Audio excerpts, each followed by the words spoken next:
la faire en deux théorèmes, vous vous rappelez, comme à l'ordre 0. Théorème de correction, théorème de complétude. Au total, qu'est-ce qu'on a? L'adéquation de ce système, que l'on a donc étudié vendredi dernier, le calcul des séquences dominantes, ce système formel de preuve, avec la sémantique qu'on avait introduit au cours précédent, à savoir ce monde des interprétations. Et on a quoi? On a toute formule du premier ordre qui est prouvable et vraie. C'est la correction. Et puis vous avez donc aussi la réciproque. Tout ce qui est universellement valide, puisque c'est le terme à l'ordre 1, sera effectivement probable. Donc ce sont les résultats qu'on a ici encore. Je fais référence là à ce qui s'était passé à l'ordre 0. On a, à l'ordre 1, ici encore, un résultat d'adéquation. C'est adéquat entre un système formel, le calcul des séquences, entre probabilité et sémantique, entre un système formel, le calcul des séquences, et donc le pan sémantique, entre un système formel, le calcul des séquences,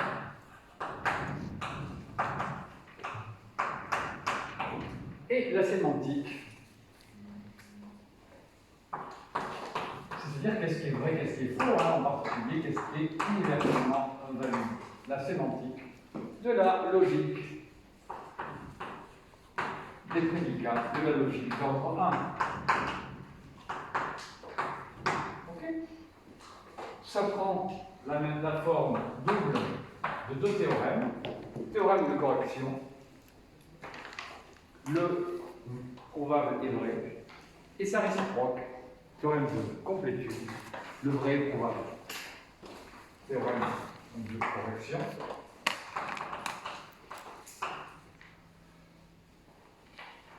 Toute formule. Alors, on prend que des formules closes. Vous vous rappelez, vous vous rappelez ce que j'avais raconté? On n'a pas trop envie de se retrouver face à un P de X comme ça, avec un X non quantifié. On comprend. Voilà. Dans le jeu des démonstrations, ça apparaît nécessairement. Quand on est du côté des feuilles de l'arbre, les quantificateurs sont tombés, bien sûr. Donc dans le jeu de la preuve, ça apparaît. Mais quand on fait les comptes, on a envie d'abstraire, de dégager tout ça et de ne garder au top level que des formules. Alors, formules closes, pour ceux qui viennent rarement, ce sont les formules où il n'y a pas d'occurrence de variables libres. Les formules où toutes les variables qui apparaissent dans les formules atomiques, dans les prédicats, sont quantifiées par une logique spontanée. Donc, toute formule close phi qui est trouvable dans le calcul des séquences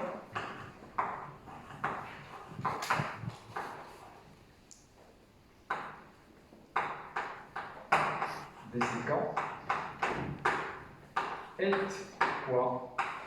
Universellement valide. C'est-à-dire c'est l'équivalent de la tautologie d'ordre 0. C'est toujours vrai. C'est ce que, si on n'était pas dans le cours de logique, on appellerait un théorème, mais je préfère garder théorème pour ce qui est justement des choses qui se déduisent à partir d'une théorie en utilisant les systèmes formels. Voilà. Je réserve plutôt. Parce que vous voyez bien comment ça s'appelle, ce résultat s'appelle théorème, c'est que c'est universellement valide. On est bien d'accord, évidemment. Donc, le probable est vrai.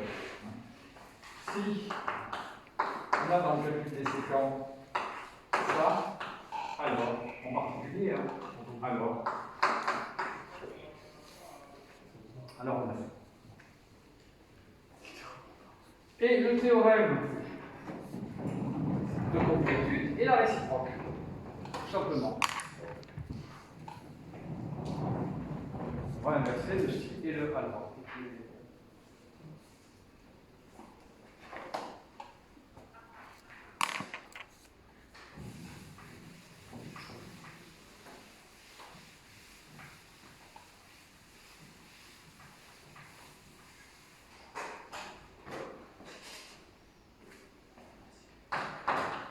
Le théorème de Convex dit le contraire.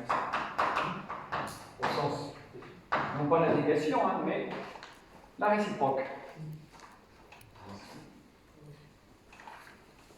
Toute formule close phi universellement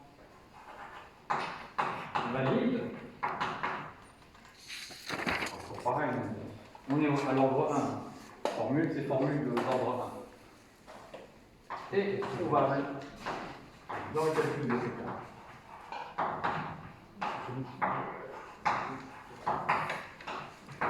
On a un arbre de preuve dont ce séquent sera la racine. C'est la même chose. Hein.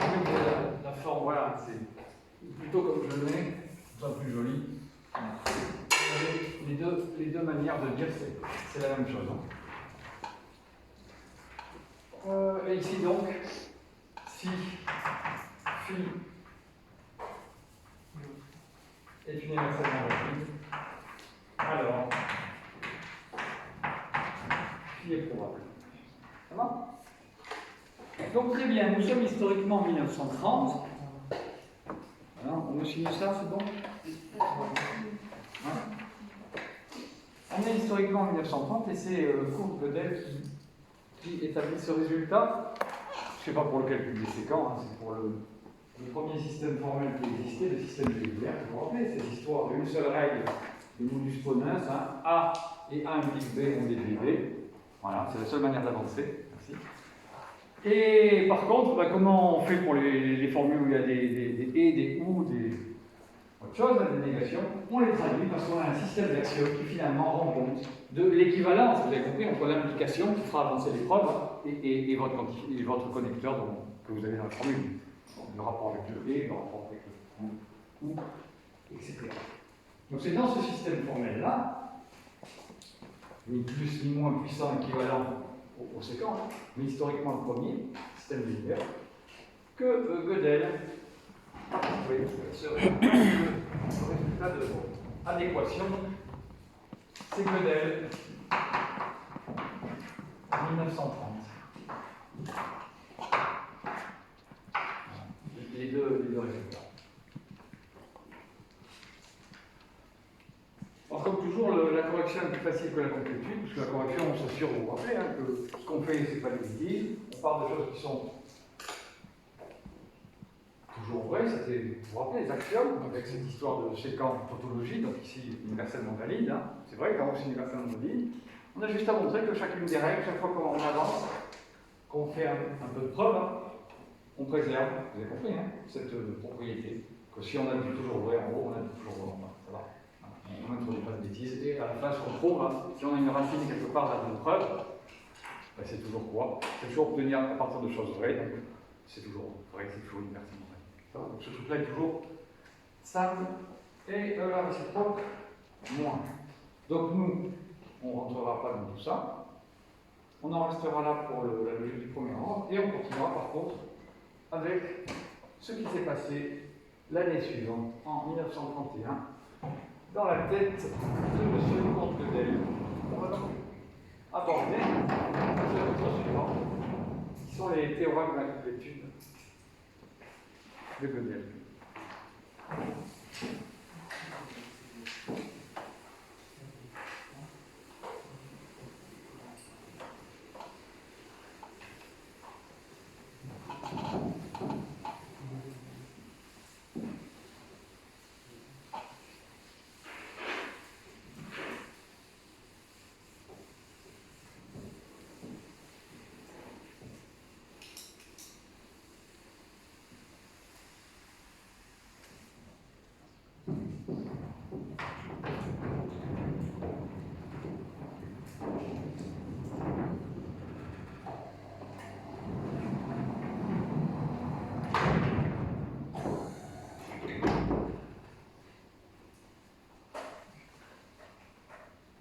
Et on commence.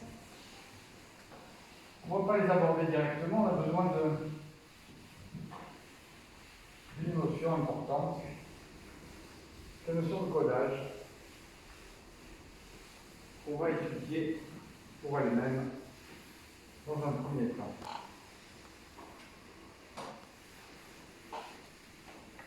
Donc le plan va être, on va bien aborder il y a deux théorèmes. L'un qui parle de ces rapports entre le vrai et le prouvable. Alors, comprenons ce qui s'est passé historiquement, j'ai déjà dit 18 fois, mais je vais 19. En ce point-là, tout va bien.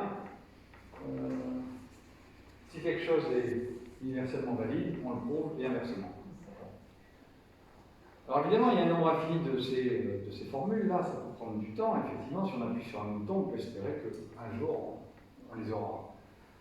Arrivera celle qu'on désire, même si effectivement on n'a pas un temps infini devant nous et que effectivement c'est pas l'idéal. Mais au moins on est rassuré. Vous voyez, ça coïncide. Or, il est clair pour tout le monde là déjà que on doit pouvoir arriver d'une manière ou d'une autre à générer, vous voyez, hein, ces choses, toutes ces racines de preuve, hein, tout ce qui est probable, on va réussir à les générer. On n'a pas d'ordinateur, on comprend bien que tout ça. Il y a une mécanicité qui, au moins d'un point de vue intellectuel, hein, rassurerait le mathématicien. Il ne va pas le faire, il n'a pas l'ordinateur, mais il sait que. Il suffirait de s'y mettre et de faire tous les matins un certain nombre de preuves, vous comprenez, hein, et d'obtenir comme ça de nouveaux résultats. Sauf que, évidemment, comme là on ne parle que de choses du type A et B impliquent A, il n'y a rien de nouveau sous le soleil. C'est pas créatif ce monde de l'universellement valide, de la tautologie. Vous comprenez? On reste littéralement sur toujours ah oui. C'est vrai que si tu as A et B, c'est sûr que tu auras A. Ça, c'est sûr. On est d'accord? C'est sûr. Et puis, pareil, si je mets des pourtours et des existent, c'est sympa, mais honnêtement, il n'y a pas d'avancée mathématique à espérer, puisque l'écureuil tourne en rond. Voilà de la tautologie dans sa cage. Donc, l'idée, c'est tout simplement d'essayer de mettre une graine pour construire plus que ça. Et la graine initiale, c'est celle qu'on a apprise là, qui a été plantée en nous à l'école, c'est les tables de multiplication et d'addition. C'est les antinaturels. Les antinaturels, on commence à faire un peu de maths. Et il y a des choses, les théorèmes de Fermat, le petit, le grand, qui parlent des antinaturels qui ne sont pas totalement triviales, si on peut dire. Ouais. Théorie des nombres, c'est pas facile. Donc, l'idée, c'est, on va essayer de rendre compte par des axiomes, vous comprenez, maintenant, de nombre particulier qui est l'arithmétique, avec ses participants, ses protagonistes, 0, sur les antinaturels, le plus petit d'entre eux, puis le successeur de chacun des antinaturels, et puis deux opérations qu'on va pouvoir définir par une petite et sympathique induction, le plus, le multiplié, et avec ça, attaque. Avec ça, on peut déjà établir des théorèmes, comme je dis, non triviaux, et des questions ouvertes, il y en a. Est-ce que là, maintenant, on rajouterait, vous comprenez, ce système d'axiomes à ce qui se passait là, à seulement à thèse là, hein, s'il y avait des choses qui parlaient de 0, du successeur de 17, etc., de 17, c'est successeur de 17, de 0, etc. Est-ce qu'on ne pourrait pas arriver à, par exemple, à l'époque, le grand théorème de Fermat n'est pas démontré, donc, ouais, savoir si c'est vrai ou si c'est pas vrai, hein, on comprend. Voilà. Donc, on a une axiomatisation, un ensemble d'axiomes, on injecte ça à notre système d'univers, comme notre calcul des séquences, on fait mouliner et on se dit, bah, si on a des résultats d'adéquation, c'est super. Vous comprenez?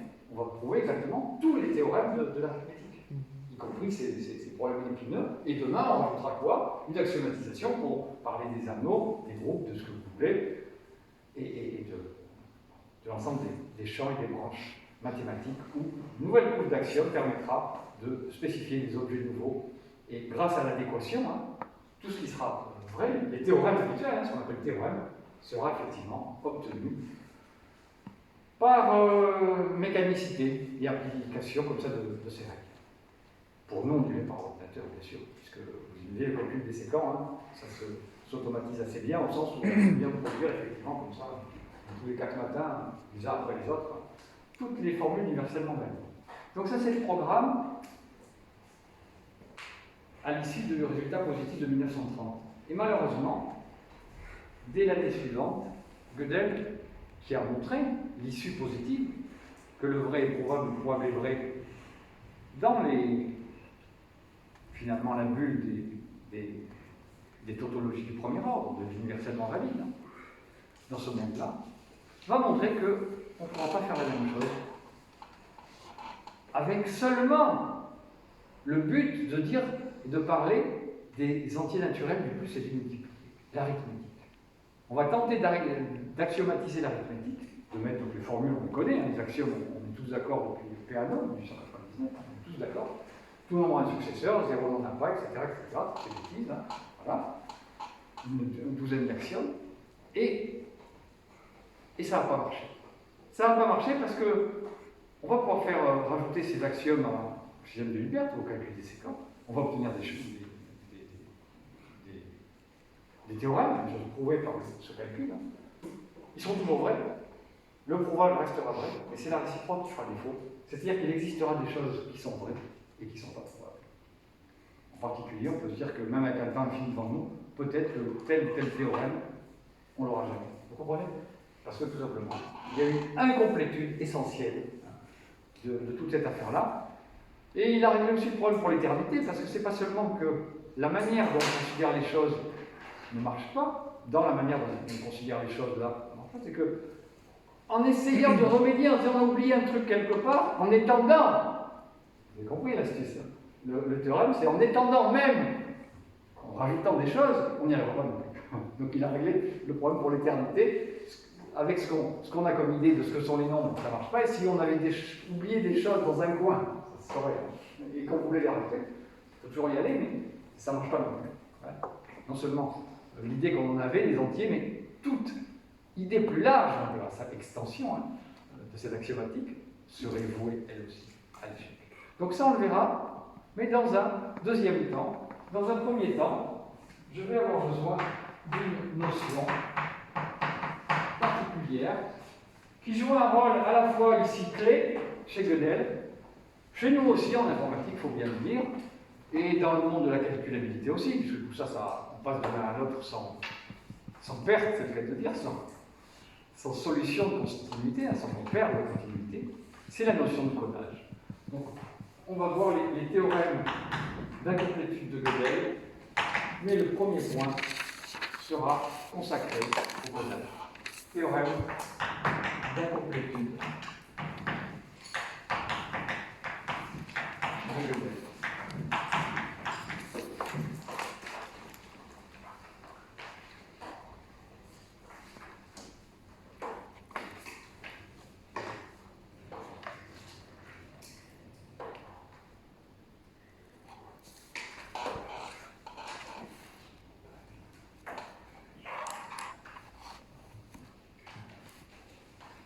Donc, avant de voir le premier théorème,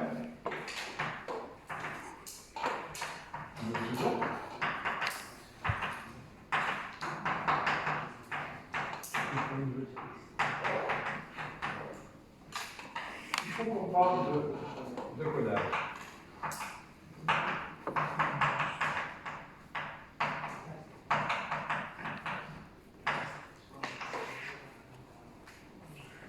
Ici le premier théorème, ici le second, mais d'abord le codage.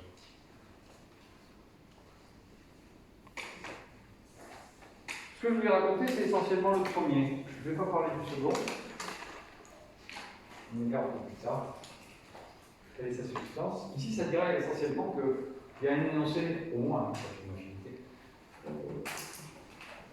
formule énoncée de l'arithmétique, qui est vrai mais pas quoi, qui est donc universellement valide. La notion universellement valide, elle dégage, donc on va dire vrai, dans la puissance. Vrai dans tout modèle de N, dans toute structure qui interprète correctement qui suit les règles, hein, que 0 n'a pas de prédécesseur, que tout le nombre a un successeur, etc. Dès qu'on suit ces règles-là, hein, on appellera ça un modèle. Donc c'est vrai, la structure est universellement valide pour considérer l'ensemble de tous les modèles possibles imaginables de grande N. Voilà. Et il y aura quelque chose qui sera vrai dans tous ces modèles, dans toutes ces interprétations, qui sera vrai, il sera pas vrai. Ça sera le premier résultat. Le deuxième On verra plus tard. Commençons donc par le codage. Tout de suite une remarque, ce n'est pas la technique de codage de Gödel. Moi je vais vous présenter un ensemble de techniques générales qui nous serviront bien sûr, hein, mais vous allez utiliser des nombres premiers. Moi j'ai envie de profiter de l'occasion, puisqu'il faut du codage, plutôt que de passer avec effectivement ces nombres premiers, etc. C'est sympathique, mais autant voir le problème. On prend un pas de recul, on regarde le problème du codage en général. Donc on commence par une définition. C'est la définition de dénombrable. Un ensemble est dénombrable s'il existe une bijection entre lui et l'ensemble des entités naturelles.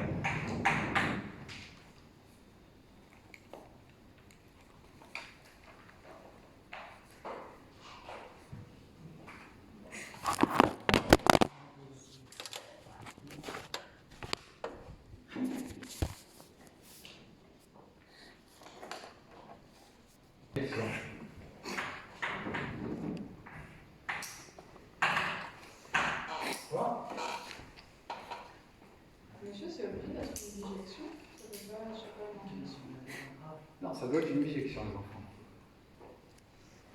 Non, ça doit être une bijection.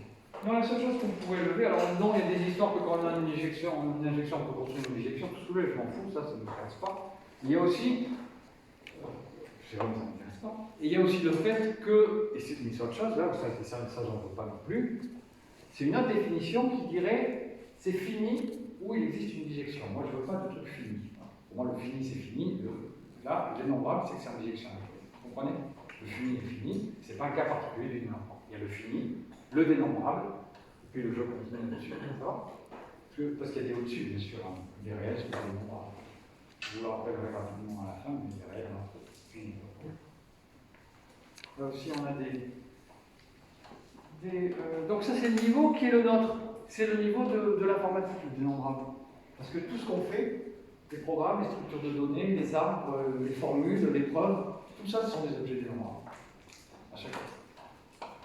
Vos automates, hein, je peux m'amuser à faire une bijection qui construit chaque automate possible, j'associe un entier de manière unique, je peux construire une bijection. Les arbres binaires, pareil. Étiquetés, pas étiquetés, ce que vous voulez, les graphes aussi, voilà. Les programmes aussi, l'ensemble de tous les programmes Python peut être mis en bijection avec des entiers naturels. L'ensemble des preuves, du calcul des séquents, alors 0 ou alors 1, peut être mis aussi en bijection. Ça a des avantages, mais comme toujours, ça a aussi comme toute propriété. Ça expose à un biais qui s'appellera la diagonalisation, qui est amusant, que certains d'entre vous ont déjà rencontré, qui existe, qui a été pour la première fois découvert par Georg Cantor, cette Allemande de Saint-Pétersbourg, qui a créé la théorie des ensembles, hein, et les paradoxes qui vont avec. Donc, tout ça, ça nous pend au nez, on ne peut pas y échapper. Ça a des avantages, ça a aussi des inconvénients. Donc pour moi, c'est la bijection que je veux. Et le fini, il est en dessous, et ce qu'il y a au-dessus, hein, qui est inaccessible au calcul, au-delà du dénombrable. Alors pourquoi ça va être important pour nous? Parce que, et là on peut déjà le deviner, c'est N. C'est pas équipotence entre, vous voyez, j'ai l'équipotence, hein, entre deux ensembles quelconques, hein, c'est N. Et de quoi on va parler, nous? De N, vous comprenez? Donc ce qui nous attend tout à l'heure, prochain cours, hein, ça doit pas être temps, je fais que du collège ce matin, mais le prochain coup, c'est de voir comment toutes les preuves qu'on pourra faire et qui parleront des formules, qui parleront des entiers. Alors pour tout x, il existe x, mais maintenant la différence c'est qu'il pourrait y avoir 0 successeur de 0, vous comprenez? Voilà. C'est une nouveauté, hein. Sinon ça sera exactement comme ce qu'on a vu jusque-là, les formules du premier ordre. Maintenant on rajoutera ça. On peut rencontrer 0, on peut rencontrer l'égalité aussi, voilà, essentiellement. Donc, ces formules, les preuves qu'on peut faire avec, ça peut être mis en bijection chaque fois avec elle. Les bijections sont chaque fois différentes, entendons bien, mais ça peut être différent. Et c'est ça le tour de force de Gödel, c'est montrer que quoi? Que la probabilité, le fait d'être vrai ou pas vrai, d'être probable, devinez quoi? Ça correspond à des entiers. Donc là, on peut réfléchir la probabilité sur les entiers dans le monde de la République, hein, sur les entiers directement. Et c'est ça qui fera, effectivement, permettra la diagonalisation et le fait que quelque chose nous échappe, comme toujours quand il y a une diagonalisation. Donc c'est très important de voir que ce truc-là n'est pas innocent, qu'on va parler des entiers, et quand on parlera des entiers, c'est ça que dit le codage, hein, on pourra parler aussi des preuves sur les entiers. Et ça sera le début de la chute de la maison Hilbert, finalement. La maison Hilbert, si c'était le programme finitiste d'arriver comme ça à tout montrer en appuyant sur un bouton, il n'y croyait pas lui-même, hein. Il a vite déchanté. Hilbert, ça ne marche pas. Voilà. Donc, il y a toujours place pour inventer des théorèmes que, même en appuyant sur un bouton, vous comprenez, hein, vos règles vont espérer produire. Ben non, c'est pas vrai, il en manquera. Voilà.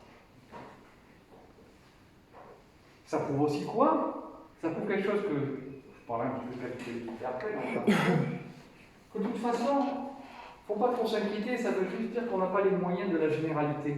Un truc qui ne sera pas calculable, pour le chapitre d'après, quand je parlerai un petit peu de calculabilité, ça veut juste dire que c'est trop général. Que l'algorithme, qui nous attend après-demain, vendredi, l'algorithme, c'est une spécification finie qui veut parler d'un nombre infini de choses, parce que les entrées typiques, on fait des listes, on ceci, on cela, il y a une infinité d'entrées. Espérer en rendre compte avec un nombre fini de schémas, ça marche pas.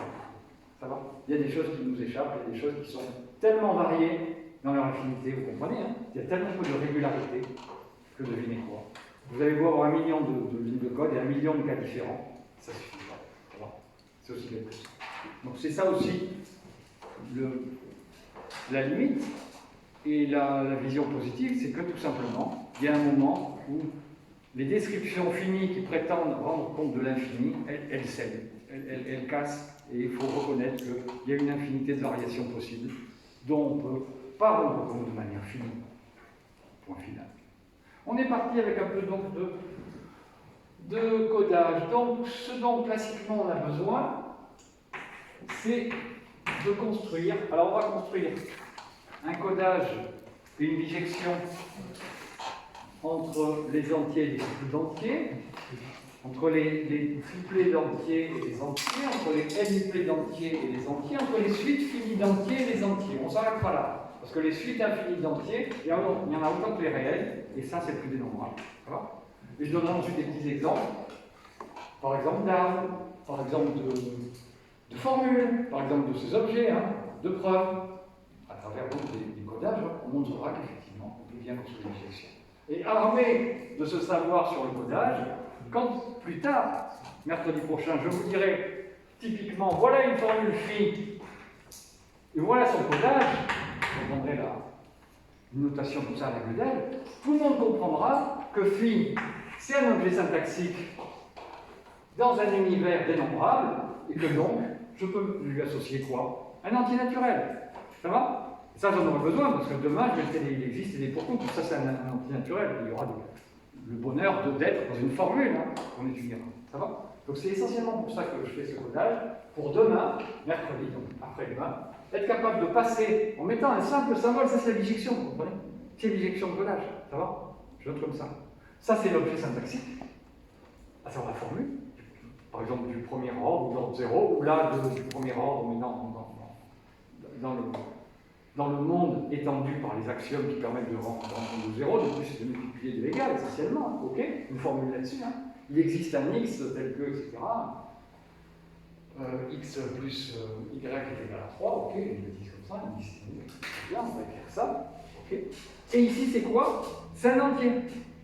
C'est la bijection qui me fait passer, je devrais l'écrire comme ça, c'est f de phi, hein. Je ne le note pas comme ça, avec f qui est une bijection, je note comme ça. Ça, c'est la formule, et ça, c'est l'image par la bijection, de bijection. Ça va, je note comme ça. Comme ça, on voit bien, vous voyez, mentalement, ici j'ai une formule, ici j'ai l'entier qui est là. Et quand on commence à rentrer là-dedans, Ici, des fois, j'ai une preuve, un arbre de preuve représentant bien que des séquences. Ici, qu'est-ce que j'ai? Son codage. Ça va? Donc, on pourra jouer ce jeu-là avec les variables, avec les formules, avec les preuves, quand on attaquera donc les théorèmes de Gödel. Tous ces objets-là seront manipulables, comme de vulgaires antinaturels, comme 17, 14 ou 19. Et on pourra écrire quoi? Devinez des formules avec, des résultats, des théorèmes. Et arrivé à ce résultat négatif, qu'il y aura effectivement une certaine formule, c'est très joli, hein, diagonalisation très jolie, qui reprend qui est basée sur un des paradoxes que les Grecs connaissaient de logique. Hein. Une formule qui dira « je ne suis pas prouvable », et c'est ça la grande astuce de la construction de Gödel. Alors la formule, elle ne parle pas, non, on ne peut pas dire « je ne suis pas prouvable », mais cette formule, elle a quoi comme toute formule? Elle a un indice, un numéro, un codage, vous comprenez. Et la formule, elle assure tout simplement quoi? Elle énonce que la formule de numéro elle-même n'est pas prouvable. Vous comprenez? On peut faire tout ça, cette construction. Donc on a besoin de réfléchir, vous comprenez, les formules dans les entiers. Et ensuite, on a une forme, à travers cette flexibilité, de jeu qui est possible. L'énoncé dira la formule elle énonce que ce truc-là. Ça va? Et donc, je ne suis pas probable. Eh bien oui. C'est sans solution. Si elle est probable, elle est probable. Si elle n'est pas probable, elle est probable. Et sinon, on verra tout ça sérieusement et logiquement parlant au prochain épisode. Mais pour l'instant, on commence doucement à aller. Et on règle, il faut à tout prix que je règle le premier codage aujourd'hui. On verra le théorème de Gödel la prochaine fois. Donc, la première étape, presque là. Non, oui. Il y a deux trucs importants, l'autre est plus compliqué, mais ça c'est important. C'est simple, le deuxième est aussi important, mais un peu plus compliqué. C'est comment on passe de n à n2, et ça vous le savez sans doute. Donc, n2 et des nombres.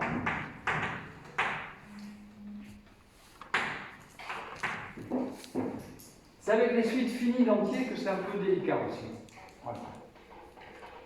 Sachant que les suites infinies, on n'y arrivera pas. Il y en a trop. Alors, qui c'est qui connaît la bijection entre n et n2? Ouais. On met un plan avec. Sur un plan, on met n. Sur le plan, on met n carré. Ouais, c'est ça, c'est bien. Et alors, vas-y. Et on associe à chaque n un élément de. Bien sûr, et on fait ça comment? Avec une diagonale. Exactement. C'est effectivement le dovetailing des Anglais, parce que c'est les tuiles sur les toits qui sont mises comme ça, c'est aussi les ailes, les plumes sur les ailes des pigeons. Il faut à la fois assurer l'étanchéité pour que quand ça coule, vous voyez, ça ne rentre pas à l'intérieur, donc il y a un jeu comme ça. Il faut qu'il y ait une tuile qui domine toutes les autres, etc. Et quand ça coule, ça ne rentre pas à l'intérieur, donc on ne peut pas les mettre une rangée. Il faut à tout prix que vous avez compris, que chacune domine toutes les autres. Et on obtient donc la construction suivante. Ici n, ici n. Le but du jeu, c'est de rendre compte seulement des points qui sont là, c'est-à-dire, on discrétise, c'est les entiers, c'est pas le plan réel. C'est pas R2, c'est L2. Ça va? On ne s'intéresse qu'à ces points-là, on est d'accord? C'est eux qu'il faut réussir à quoi? À énumérer. Voilà, énumérer, c'est construire la bijection. Le premier, on l'associe non pas 1 mais 0, parce que les entiers naturels commencent à 0. Et ensuite, donc, on fait ça. Alors, votre camarade il propose ça. Ici, vous aviez le craie de couleur, peut-être quelqu'un, non? Craie de couleur! J'ai du blanc. Non, mais craie de couleur, les enfants! C'est celle de Klaus. C'est collector, ça. C'est Klaus qui est. Non, mais je crois, sauf que je n'ai pas les clés de mon bureau, je ne sais pas où elles sont passées, mais c'est une autre histoire. Que dans mon bureau, j'ai sauvé un jour, hop, alors là, c'est le trésor des trésors, une sorte d'étui avec des craies de couleur. Je ne sais pas qui un jour c'était sûrement Noël, les 10 ans du labo, la naissance de Paris 13, quelque chose de très important, on a eu ça. Il est au fond de mon tiroir. C'est l'objet de la vénération de ma part et de mes prières quotidiennes, voire bi-quotidiennes, je ne touche pas. Et je ne perds les clés du bureau, histoire comme ça d'être sûr que ne pas, même inconsciemment, être tenté, c'est plus important que tout. c'est la clé de la polychromie. Polychromie qui va se limiter ici à une bichromie. Et c'est les couleurs, ouais. Non, celle-là est importante, celle-là aussi. Avec le noir, on aurait le système de toutes les cultures primitives, effectivement, le noir, le blanc, le rouge. Ça se passe comme ça aussi, hein, le Pacifique Sud ou pas? Nous, on a des tableaux blancs. Non, mais on remonte très très loin dans l'Antiquité. C'était quoi le système de couleurs primaires? Tu me dis ça pour la prochaine fois? Tu te renseignes? Je vais faire des recherches. Voilà. Je vois quelqu'un bientôt qui est spécialiste mondial, qui connaît ça par cœur, mais je pense qu'il ne connaît pas bien le Pacifique Sud. Donc, ça manque, effectivement. Donc, les enfants, on se reprend. On va écrire en blanc les abscisses ordonnées.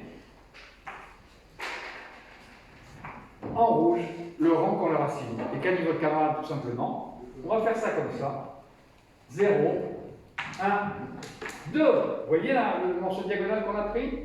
Et puis 3, 4, 5, 6, 7, 8, 9. Ça va?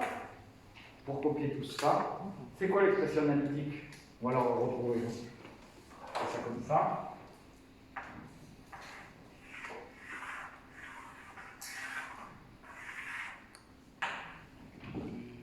Ça va? Vous voyez le jeu? C'est comme ça qu'il faut disposer les tuiles, vous voyez, pour que ça.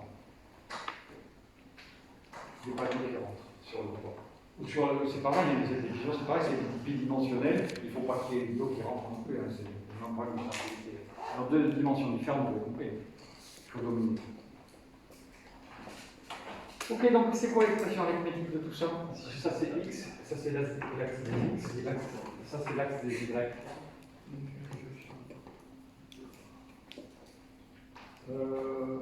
Donc là, ça c'est la construction géométrique. L'expression analytique, c'est ça. Je vais le reconstruire.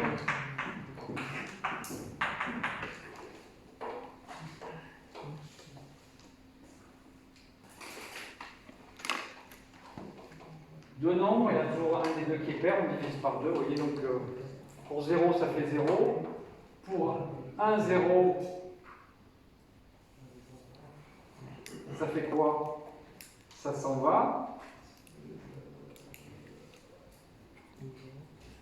Il reste 1. Ça fait 2. Hein. 1 fois 2, divisé par 2, ça fait 1. Plus 0, ça fait 1. Et puis on continue.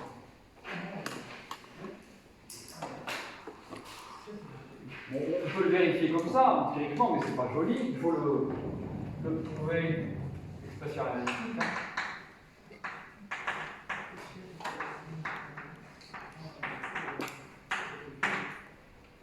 On va essayer de placer l'entier P ici. Le couple plutôt P0, ça va? Le couple X vaut P et Y vaut 0.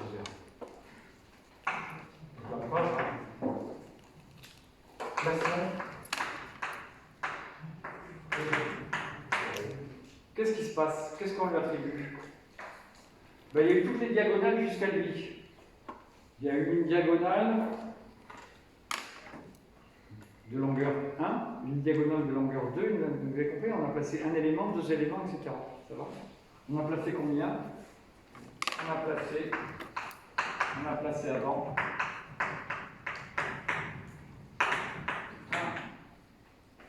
1, 2, P éléments. Oui, P éléments, parce qu'ici, quand on prend ça vaut 1, on a placé 1, ça va? Quand ça vaut 2, on a la dernière diagonale, ça va? C'est le contrôle de la dernière diagonale, ça va? Donc ça fait quoi? P plus 1 sur 2. Ouais. Mais maintenant, on peut réétendre, parce que P, c'est quoi? Ça, alors, c'est bien. On va lui donner un rang à celui-là, d'accord? Quel rang on lui a donné? Quelle valeur on lui a donné? On en a placé ça, élément, donc on lui donne le rang suivant. Ah ouais, mais on a commencé à 0, vous avez compris? Donc il faut tout décaler de 1. Donc on a donné à tous ces éléments des rangs de 0 à quelle valeur? À ça moins 1. Ça va? Donc ça, c'est le rang de l'élément en question. Vous avez compris l'astuce? Il y en a autant qui ont été placés, mais comme on commence à 0, c'est aussi la valeur de ce truc. Donc ce truc-là, pas pour image, pas pour image. Ça va? On est bon? Ouais. Et maintenant, on généralise comment? En voyant que le prochain, il va être avec... On est sur une diagonale. Vous avez remarqué que sur les diagonales, la somme, c'est constant. Hein. La somme des abscissés ordonnés, c'est 0. La somme abscissés ordonnée, donc x plus y, hein, c'est 1, c'est 2, c'est 3. Donc, le suivant, il va être où? Il va monter de 1, il va monter de 2, il va monter de 3. Vous avez compris, hein, on s'en sur P. Ok. Celui-là, il a cette valeur-là. Le suivant, plus 1, plus 2, plus 3, c'est quoi exactement? C'est le y qui varie. Eh oui. Donc ici, on a quoi? P, c'est x plus y en général. P, c'est x plus y. Et on a quoi? Le y qui avait commencé à 0. On est bon? Donc ça, c'est cette valeur-là. Et c'est aussi le moyen de retrouver celle-ci, parce que P, c'est ça. P plus 1, c'est ça. Et là, c'est le cas particulier où y vaut 0. Et ensuite, on les a tous, vous avez compris, hein, en mettant plus 1. Tout ça est constant, hein, sur une diagonale. Plus 1, plus 2, plus 3, on mettant plus 3. Ça va? Donc à partir de ça, je reconstruis ça. Ok, donc on a cette bijection entre n et n2. Bien pratique. Je noterai comme ça. On note, alors couplage, en français, pairing en anglais, hein. On note x, y dans cette bijection. Qu'on appelle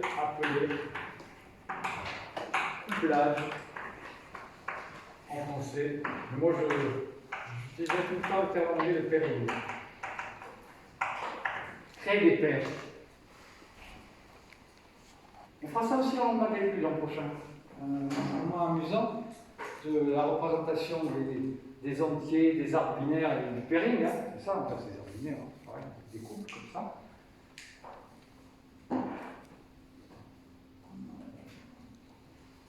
On retombe toujours sur les mêmes notions essentielles. On a besoin de construire, de coder un couple en un seul. Mais ça nous ouvre les voies de quoi? Clairement, des triplés. Des quoi de triplés, des triplés. Pourquoi? Comment on code un triplet? Les enfants, comment on code un triplet? Non. Hein? Heureusement qu'il y a lui, parce que les autres s'adorent. Quoi, Pacifique Sud, il est noyé avec ses requins. Il joue avec les requins, donc effectivement, il n'y a pas des gens qui sont un petit peu mutilés, non? Mutilés par les requins, non? Tu confonds pas les requins de femmes? C'est un peu différent, il y a plus de dents sur les requins. Bah après, moi, c'est déjà arrivé au lagonarium, mais c'est parce qu'ils ne respectent pas les consignes qu'on leur donne. Et si tu le nourris, peut-être tu lui donnes des quartiers d'agneaux comme ça, beaucoup, et puis après tu vas un petit peu te baigner, on se enseigne. On va se baigner avec un peu à manger pour aérer les requins. Ah ouais? Bah ouais. Pour qu'ils viennent à nous, sinon ils viennent pas. Et ils mangent? Bah ils mangent le petit bout de poisson qu'on leur donne. Et ils se disent pas que c'est plus intéressant, non? Ça leur monte pas au cerveau. Hein? Ah, c'est vous avez des... Ah, ils sont véganes. Ils ont la version végane. Et ouais, ils sont en avance, alors, Pacifique Sud. Moi, j'avoue que je demande de le voir pour le croire. Honnêtement, le requin qui vient faire guili-guili, j'y crois moyen. Vous avez essayé avec les orques? Parce que les orques, c'est... Il n'y a pas d'orque. Ouais. Ouais, c'est ça. C'est pas la bonne latitude. Il fait un peu trop chaud, là. Ouais, il faut peut-être importer les tigres, s'il en reste quelques-uns ici et là, pour voir si ça marche avec les tigres. Des bouts de poisson. C'est vrai qu'ils ont peut-être des techniques de dressage intéressantes. De toute façon, s'il y a un requin qui t'embête, il donne un coup sur le nez. Il n'aime pas ça. Ah ouais? Ouais. Il s'enfuit. Et s'il attrape la main, non. Faut viser au-dessus. Faut bien viser. D'ailleurs, ils le font dès l'école maternelle, ça. Ils ont un stage, c'est ça, c'est survie en milieu hostile, donc effectivement. Le deuxième, c'est pas ramasser les noix de coco sur la figure. Ils ont des techniques de slalom, comme ça. Ils se dirigent pas trop, mais ils slaloment. Ouais, bien sûr. Pas ramasser la noix de coco. Ouais. Ça, survie en milieu hostile, ça, c'est pas un pur paradis, il faut pas croire. Hein. Bien sûr, Gauguin, Stevenson, tout ce que vous voulez, mais il n'y a pas que ça. Non, il n'y a pas que ça. Il y a l'envers du décor. L'envers du décor, qu'est-ce qu'il nous dit sur les triplés? Oh, Il faudrait un plan de plus. Pardon? Il faudrait un plan de plus. Oui, mais dit autrement, oui, mais on va pas le refaire.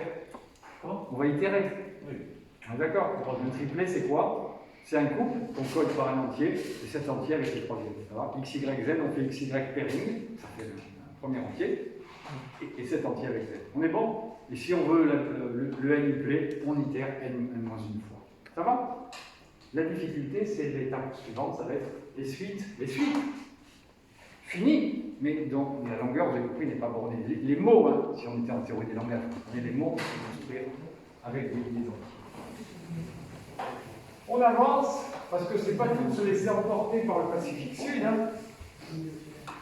Nous, on est en plein hémisphère nord, malgré les 35 degrés.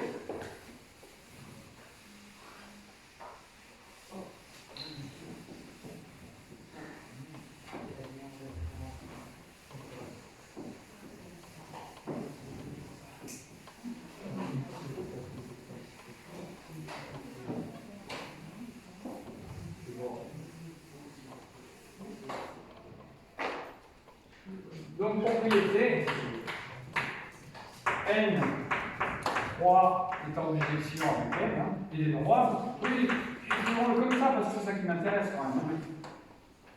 Et puis ici, propriété, n puissance i est nombrable. Donc, on est fixé i.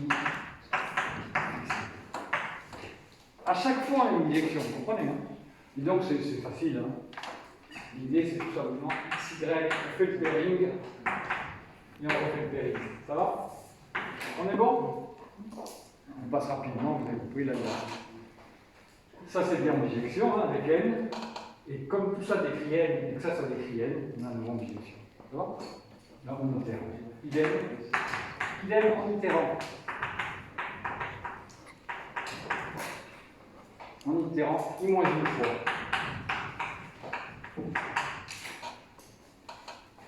Voilà. On a le choix, soit on prend les deux premiers, soit les deux derniers. Là aussi, on a le choix. Hein. On peut prendre les deux derniers, on peut prendre le premier et le troisième, c'est égal. Il n'y a pas qu'une seule bijection, vous comprenez? En fait, d'ailleurs, cette bijection que vous avez vue précédemment, il y avait évidemment l'autre en inversant le rôle de x et de y, évidemment. Mais même, il y en avait plus que ça. Parce que si je laisse tomber certaines propriétés de relation de bijection, peut-être, vous voyez, de continuité, d'uniformité, de régularité, ce que vous voulez, si je m'autorise de prendre la même que précédemment, mais d'inverser de valeur, en des points précis, ça reste une bijection, vous voyez. Je décide que 17 et 19 inversent vous avez compris, hein, les couples qui codent, il n'y a rien à dire, il n'y a rien à faire. Donc vous voyez quoi l'idée? En fait, il n'y a pas qu'une bijection, il y en a un nombre innombrable de ces bijections chaque fois. Ça va? Pour vous donner un peu le tableau, la perspective de ce qui se passe. Il n'y a pas une bijection. C'est vrai en général de tout ce qu'on racontera, il y a toujours des suites dénombrables comme ça de à peu près tout ce qu'on dira quand on trouve un truc, il y en a une infinité dénombrables. Alors, un autre point, malheureusement j'ai effacé cette petite formulette stupide, x plus y, etc., x plus y plus 1 sur 2 plus y, et tout ce qu'il y a de plus calculable. Ces primitifs récursifs, ça se programme en Java, en Python, en tout ce que vous voulez, en Camel, uniquement avec des boucles forts, avec de l'itération bornée. C'est un truc très calculable. C'est à ce moment-là qu'ils se sont posé la question, pour la première fois, de Gödel, mais qu'est-ce que j'ai le droit, puisque je vais avoir des calculs à faire, d'utiliser. C'est comme ça que, de manière très implicite, est apparu le premier modèle de calcul, finalement, une sorte de récursivité bien comprise, là, des équations de Gödel-Herbrand, qui sont mises à deux, si je puis dire. Herbrand avait écrit avant sa mort à Gödel sur le sujet, sur tous ces sujets. Herbrand est mort à 22 ans, jeune. Et donc, c'est le premier modèle de calcul avant les machines de Turing, le lambda calcul des années 30 et les ordinateurs de la fin des années 30. Donc, on aura effectivement besoin de contrôler, et là, le contrôle, vous voyez, cette bijection, elle sera calculable, elle sera simplement calculable, elle sera, c'est le terme primitive récursive. On peut s'en tirer en faisant des récursions qui correspondent à des boucles fortes. des récursions bornées, même pas des récursions bien fondées, même pas des itérations non bornées avec des while. On peut s'en tirer sans while. Le problème du while, c'est qu'on ne sait pas si ça termine. Donc, voilà. Un langage de programmation où on a ces constructions, ou la récursivité, c'est pareil, on n'est pas sûr de terminer. On gagne un peu par rapport au primitif récursif, mais on n'est pas sûr de terminer. C'est un cours de calculabilité, c'est une autre histoire qu'on pourra un petit peu dans mon dernier cours, mais pas aujourd'hui. Pour l'instant, on a juste besoin de comprendre ça et de passer à quoi? Aux suites finies.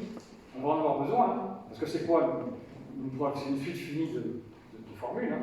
Vous comprenez, j'ai besoin des suites finies d'objets. Et je vais réussir, ça sera la limite, hein, à les rendre dénombrables, à les mettre en bijection, à vérifier leur caractère dénombrable, à les mettre en bijection avec n.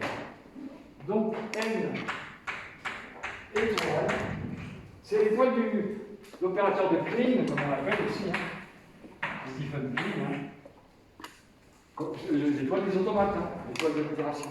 C'est pas on enlève le 0, c'est pas ça. C'est aussi des sur dénombrable, hein. n-0, c'est sûr, hein. Décalé, hein. C'est sûr. Non, ça c'est les suites. C'est comme quand vous écriviez, vous avez vu un cours de communauté de langage depuis toujours, oui. AB étoile. AB étoile, c'est quoi? C'est les suites finies de mots, comme on dit, hein, chacun des symboles, chacune des lettres de l'alphabet étant soit un A, soit un B, et puis elle mobile. Ça va? Là, c'est pareil.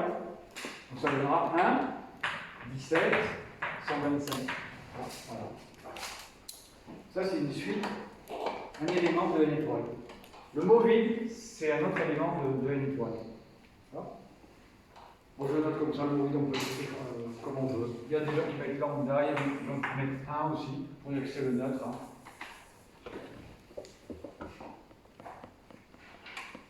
Ok, donc, cet ensemble-là est dénombrable. On va construire la bijection. C'est pas évident. C'est évident. Mais c'est important. C'est le deuxième truc important. Après, on fera des petites structures arborescentes. Et ça sera gagné parce que nos formules, on pourra finir sur les formules, hein. Les formules, ce sont des arbres. Hein, vous vous souvenez, donc si je fais coder des arbres, je fais coder des formules. C'est gagné. Et les séquences, c'est quoi? Les preuves, pardon, d'un calcul des séquences, c'est des arbres aussi. D'accord? Puisque quand quelque chose est probable, c'est une variable de preuve. Il suffit de coder la preuve. Voilà? Coder l'arbre.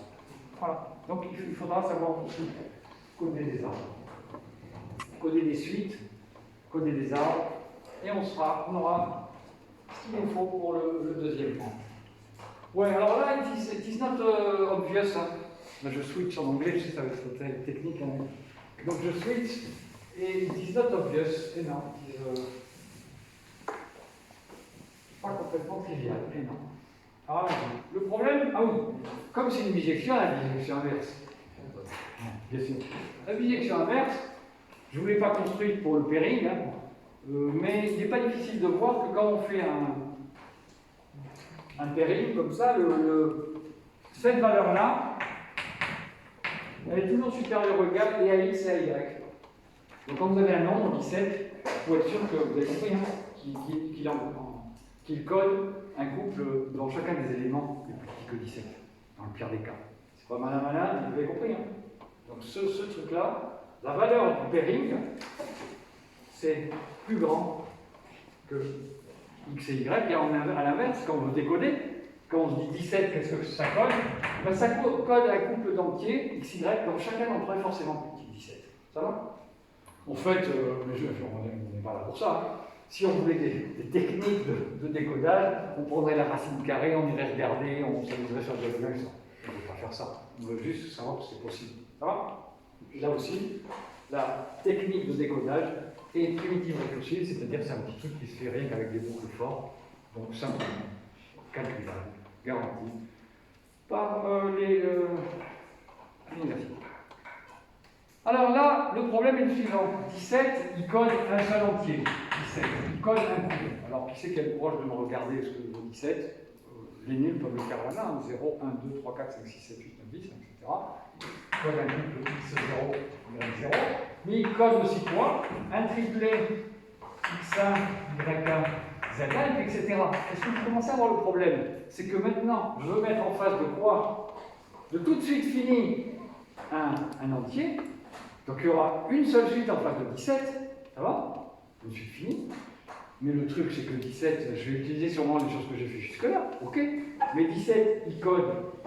Ça, c'est une première bijection de codage, si vous voulez. Ça, c'est la deuxième bijection de codage. Ça va? Ça, c'est la troisième bijection de codage. Vous comprenez? Parce qu'à chaque fois, on construit des bijections différentes, bien sûr.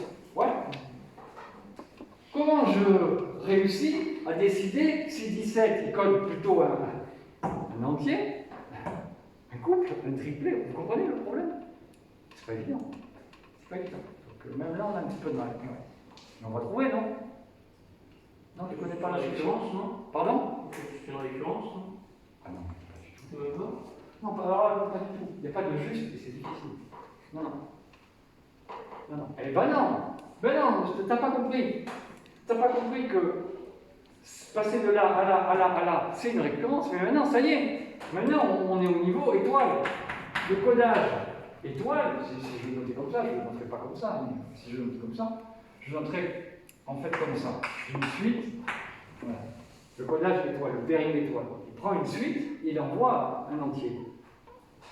Il faut qu'il prenne en compte, visiblement, qu'il utilise, mais comment? Pourquoi favoriser tel truc plutôt que tel autre? C'est ça le problème. Quand on est face à 17, on a une bijection pour qui, vous avez compris, hein, c'est lui-même, une autre bijection pour qui c'était 3 et 4 par exemple, une autre c'était 0, 1, 2, oui, c'est de plus en plus bas, forcément. Plus vous avez des trucs ici, plus les valeurs sont basses. Ça peut être autrement. Vu comme ça explose à chaque fois, là, les multiplications quadratiques, il faut que ça commence très bas. Ça colle aussi à 17, ça colle sûrement un 12 000 mais il y a beaucoup de zéros dans ce 12 000 uplets. Vous prenez beaucoup de zéros et peut-être un quelque part, parce que sinon, hein, ça génère au carré assez vite de grosses valeurs. Ok. Donc, comment on fait? On duplique l'information. On va dupliquer l'information. On va prendre une... Je vous donne toute la solution, parce que vous ne la trouverez jamais. Des fois, il y en a qui ont des débuts d'idées, mais c'est pas évident. Donc la preuve, voilà la construction. Soit U1, plutôt U1, un mot de n étoile. Ça va? Donc U, c'est une suite finie d'entiers naturels. 14, 12, 300 000 de 495, et on dit ça, voilà. C'est ce cas que je fais là par exemple.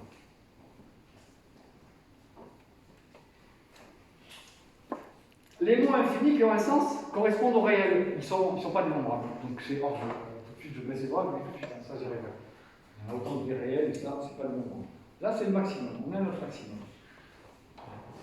En fait, pour le dire autrement, ça c'est dénombrable, ça c'est dénombrable, ça c'est dénombrable, ça c'est dénombrable. Vous avez compris, ça c'est N, qui est évidemment dénombrable. Ça c'est N2, ça c'est N3, ça c'est, vous avez compris? Qu'est-ce que c'est? On va N étoile, c'est l'union de tous ces. Voilà. C'est une union dénombrable dans ce sens dénombrable. Voilà. On ne peut pas faire plus que ça. Vous comprenez? Donc là, on est aussi dans une possibilité. On va y arriver. On va régler, pour faire plaisir à notre enseignant, à Lionel, le cas du mot vide tout de suite. On va lui donner la valeur 0. Paf! C'est le mot vide, 0. Alors là, c'est pas la peine, c'est l'exclusion. 0, pas l'imaginer de rattrapage de bêtes, c'est non, le mot vide est exclu directement. D'un autre côté, comme c'est le mot invisible, qu'il soit là ou pas là, ça ne change pas grand-chose. Quand pour corriger les copies, là aussi, ça ne peut être pas très lourd.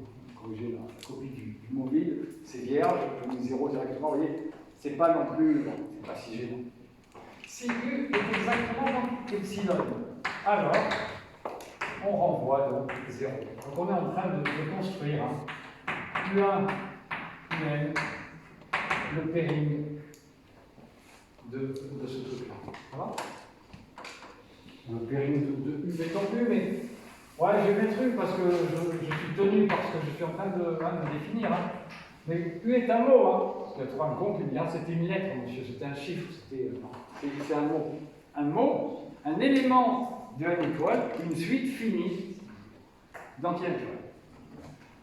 Si c'est alors, sinon, là est l'astuce. On duplique l'information. On duplique l'information, on décode. Alors, prenons un exemple moins débile, là, un vrai exemple. On ne partir pas de 17, mais d'un vrai truc, quoi. Alors, 0, 1, 2, 3, 4, 5, 6, 7. Il est bien ce 7 là. Qu'est-ce qu'il code? Il a l'air de coder 2 et 1, c'est ça? Calculette mentale là-bas, 2 et 1, on vérifie que ça fait bien 1. Le péril de 2 et 1, ça fait bien 7, ça va?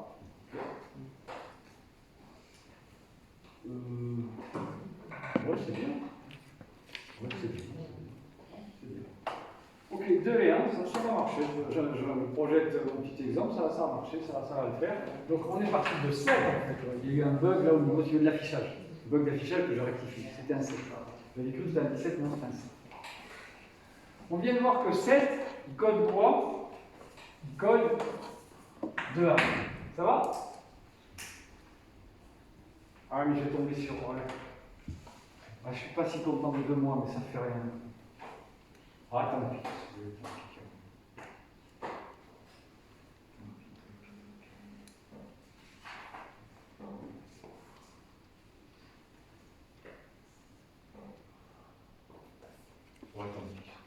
Ça va être un peu simpliste. Ça ira.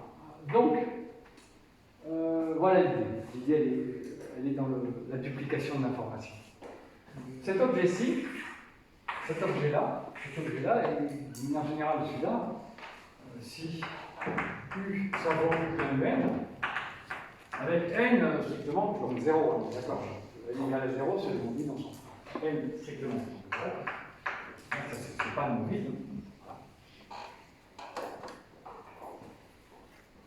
On va opérer comme ça. On va rajouter une information redondante. Dit en sens inverse, on préfère le voir en sens inverse. Quand on décode, parce qu'il y a un choix, vous voyez, trop grand, hein, donc pourquoi je décode sur la longueur 1, 2, 3, 4, ou 14, ou 0 d'ailleurs. Longueur 0, il n'y en a pas beaucoup, c'est que le mobile, on réveille son compte. Pourquoi je décode? Vous comprenez pourquoi 7 dit que ça code un truc de longueur 3 ou 4 ou 18. Je vais construire donc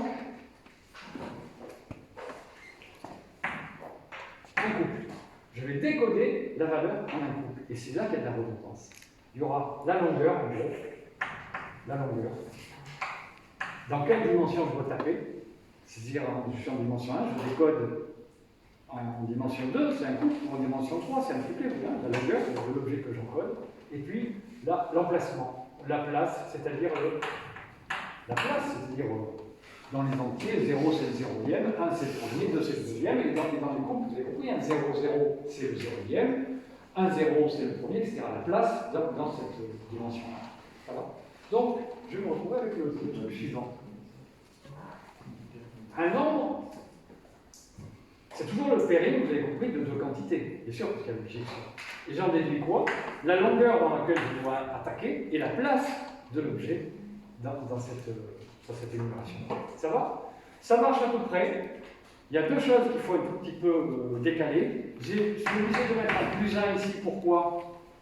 Parce que j'ai réservé la valeur 0. Et sinon, ils vont être deux à se battre au portillon sur tout ce qui est pour. Non, c'est moi qui ai le premier. C'est moi le 0. C'est toi le 0. Bravo. Plus de dehors. Vous avez compris? Donc il faut à tout prix que quand ça s'annule, je renvoie la valeur 1 et pas la valeur 0, vous comprenez? Parce que si je ne le mets pas, je vais y avoir quelqu'un qui se prend pour 0 et c'est pas possible. Il y a l'homme invisible qu'on a codé en 0, donc c'est déjà pris. Le premier décalage, ça va. Et le deuxième léger ajustement dont j'ai besoin, c'est la longueur. Parce que si je décode en toute généralité, je peux obtenir ici des valeurs qui sont quoi? Qui sont égales à 0. Et ça, pourquoi c'est pas bon? Alors, vous n'avez pas compris, je recommence. Vous avez un nombre, vous le décodez en deux valeurs, vous avez compris? On voit la dimension et sa place dans la dimension. On est bon, en gros, c'est la bonne idée. Il y a un petit bug, c'est quoi? Le premier petit bug, c'était qu'il fallait laisser sa place à 0. Vous l'avez compris. Il y a un deuxième petit ajustement. Ça va? Le deuxième petit bug, c'est quoi? C'est que des fois, je vais générer ici des valeurs 0. Vous en prenez, et vous voyez que ça, il y a un certain nombre qui va 0, 4, ça va? Puis un autre, ça sera 0, 7. Ah ouais, mais ça n'a pas de sens, parce que le quatrième en dimension 1, on peut y arriver, il existe. Le quatrième en dimension 2, 3, 4, il existe. Mais le quatrième en dimension 0, les enfants, c'est quoi dimension 0? Il n'y a que le mot vide. C'est un oui qui a déjà été compté, qui de toute façon est fini. Vous avez saisi? Donc on va faire un décalage de 1 pour que quand on a 0 ici, ça corresponde à des... Vous avez compris, hein? Ça nous oblige on va, quand on aura un 0, on attaquera quoi? Les objets de longueur 1. Parce que les objets de longueur 1, il y en a suffisamment. Donc on pourra, vous avez saisi? On va faire un... Ok, donc on écrit ça. Et on est bon. D'où la petite formule que je vais vous sortir de mon chapeau maintenant.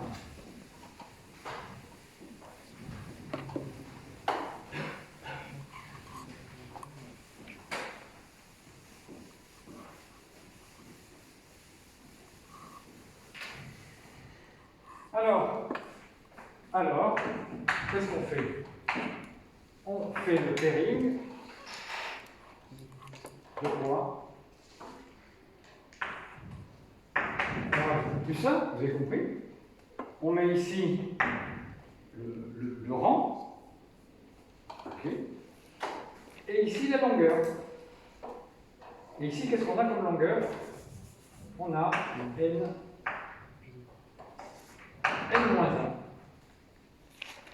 Et pourquoi on a n-1? Parce que comme ça, quand on a les objets de longueur 1, qui sont continus à l'infini, ça va, on attaque bien le 0, vous saisissez? Et inversement, quand on est avec un 0 ici, qu'est-ce qu'on code? Et oui, c'est ça, 1 de plus, c'est-à-dire tous les objets de longueur 1. Ça va? Donc on a bien la bijection. Et ici, qu'est-ce qu'on a? On prend U1, UN, et on prend sa place dans la dimension. Donc je note comme ça le péri, vous avez compris, hein? La bijection entre n et n à la puissance n, ça se note comme ça. Ça va? C'est le énième élément. Je le remets pourquoi c'est moi alors? En français, ça va être dur parce que 0,4, ça doit correspondre à quelqu'un. 0,7, ça doit correspondre à quelqu'un. Ça va? Ça, c'est le quatrième élément d'une certaine dimension. Ça, c'est le septième élément d'une certaine dimension. Ça va? Sauf que le problème, c'est que la dimension, c'est 0. En dimension 0, combien on a d'objets? Un seul. Le mot vide, en plus, qu'on a déjà casé. Ça va? Donc, il faut que, quand j'ai ce truc-là, ça renvoie non pas à des objets.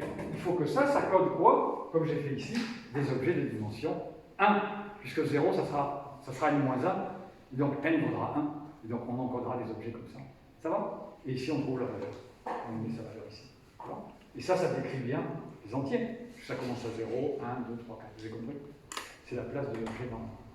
On le code. Truc important, c'est ça. N. La longueur, le rang, sur le système de codage propre, hein, qui décrit n. Ça, on décrit n, bien sûr. Hein. Ça va? Ah, ça étant fixé. Et là, on décrit aussi n. C'est ça qui est joli.